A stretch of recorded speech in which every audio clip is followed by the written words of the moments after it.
आणि एक breaking news समोर आलेली आहे। छत्रपती संभाजीनगर महापालिका निवडणुकीमध्ये भाजपामध्ये मोठी बंडाळी उफाळली आहे। सर्वाधिक अपक्ष उमेदवार भाजपचेच असल्याचे समोर आलेत।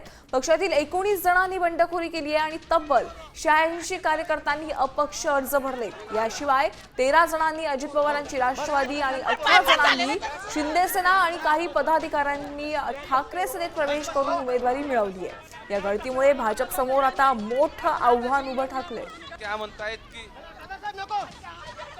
इतर पक्षांकडे उमेदवार नव्हते, म्हणजे जे जागा वाटपासाठी आमच्याशी 10-10 बैठका करत होते त्यांच्याकडे उमेदवार नाही आहेत आणि जागांच्या 2-3 जागांवरून युती तोडतायत।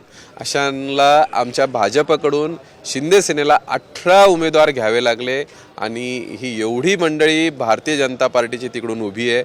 त्याचप्रमाणे आम्ही जे अपक्ष आहेत त्या अपक्षांना मुख्य उमेदवारासोबत भरायला लावलेले होते की ते फॉर्मॅलिटी म्हणून की जर मुख्य उमेदवाराचा काही अडचणीने तांत्रिक गोष्टीत बाद झाला तर त्याचा अर्ज आपल्याला कामाला यावा।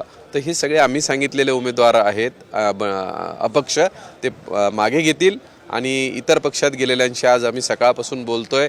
त्यांचा रुसवा आहे तो आम्ही दूर करू